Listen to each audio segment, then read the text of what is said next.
Хана, we are Hana.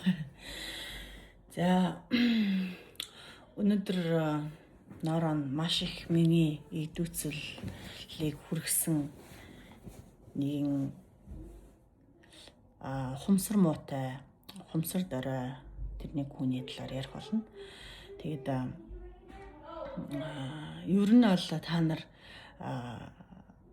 Монголдо байгаад, Монголдо байр суурь олоод тий аль хэзээний байшин савтай болоод өнөөдөр та нар унах унаатай тэрнийхээ төлбөрийг хийгээд явж байгаа бол тэр амьдралдаа талархах хэрэгтэй.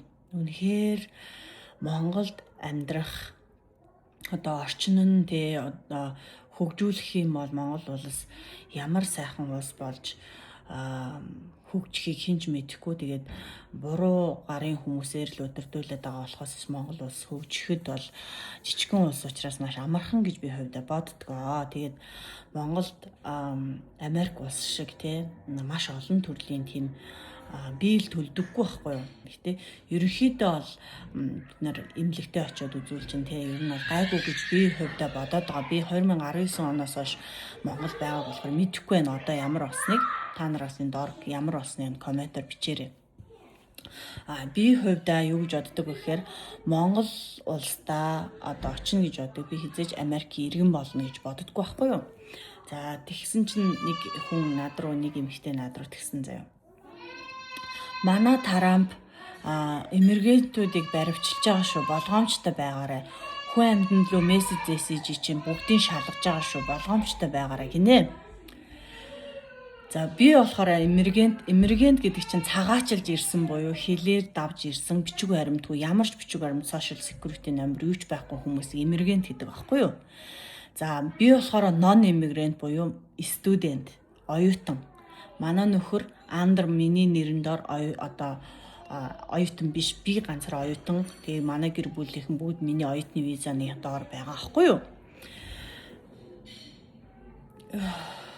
За тэгэхээр ингээд non immigrant иммигрантэж ялгахгүй. Тэгсэн мөртлөө ингээ хүнийг жоох ингээ сүрдүүлэх гэсэн те өөрөө ямар замналаар яаж Америкт ногоон карт болоод яаж иргэн болсныг нь би мэдчихэж байгаа штэ. Эндээс ихэнх хүмүүс гадаад хүнтэй суудаг. Эсвэл бүр цагаачилж ирээд эсвэл сургалтын визээр ирээд харлаад цагаачлаад хэдэн жил байж байгаа рефьюж одоо цагаачилсан гэдгийг хүсэж байгаа. Эсвэл асилум хүсээд бичиг баримттай болсон хүмүүс байгаа штэ.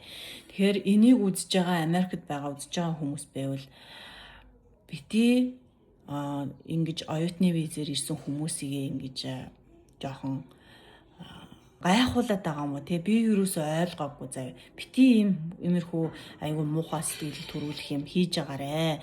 Тэгээд таны дээр Америк иргэн болсон чинь тэндэл байд юм ааз те сайхан амьдарч ивэл болоо штэ нэг ч гэсэн Монгол хүн тийм үстэй.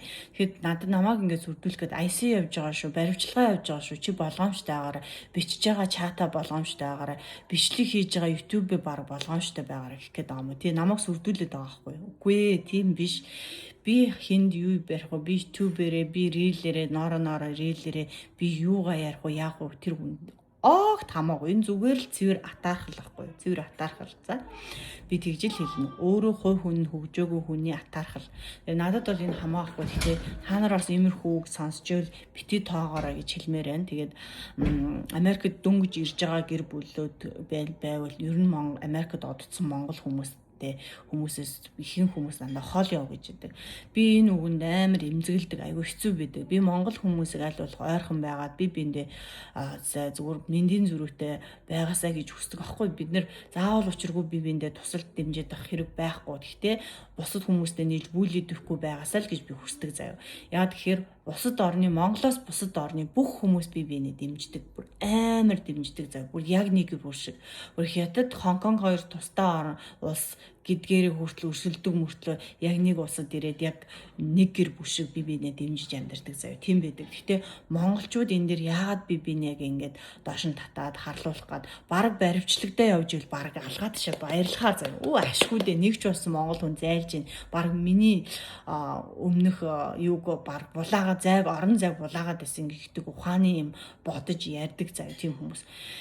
Яар бити тэгээ хүний үүлийн үр эргэж ирдэг. Хүнд ямар үг хэлж байгаагаар хүн тэндээс чи өөрөө тэндээс одоо наа ингээ амар өөр болсон байна гэдэг. Би өөр болсон. Яагаад тэгэхээр өмнө нь ороо ингээл амар бүлэдүүлэл ингээ сонсоол ингээл яа намаа ингэж байгаа л гэдэгс бол одоо би шууд хариу хэлдэг. Шууд би дуугаа өнгөрөхгүй уучлаарай.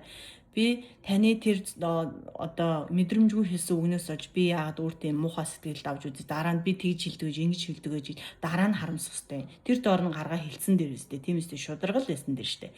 Та хүнээс сайхан үг сонсомоор байл өргүүлээ сайхан үг хэл гэж би өөрөө YouTube хуудсанд хуваалцсан байгаа. Тийм болохоор энэ бол үнэн.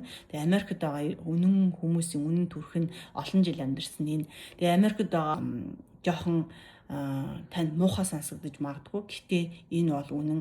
Би бинээ хүний газар би бинээ дэмжих шиг хүний ганцаардсан монголчууд амар ганцаардаг штэ. Айгүй их депрешн, айгүй их хэцүү зүйлсүүдийг туулдаг штэ. Яагаад ганцаардуулж байгаа? Монгол групп практикаараа нийлчин заяа шинээр ирсэн ингээ бүх юмраа нийлчин. Тэгээ ингээд бүгдөнтэй нь харьцаж явж яага болохгүй гэж. Тэгээ ингээ заавал нэг харьяалын группт нь байх хэрэгтэй юм шиг заяа амар сонио. Эсвэл нэг хамаатантай байх хэрэгтэй юм шиг заавал. Тийм байдаг. Бити тийм байгаарай. Тэгээ би бинээ сайхан дэмжиж амьдрах шиг сайхан байхгүй. Тэгээ өнөөдөр өөрийнхөө филингийг хуваалцчихлаа. Sorry. Тэгээд та нар бас мэдээд авахд илүүдэхгүй байхаа гэж бодож байна. Баяр таа.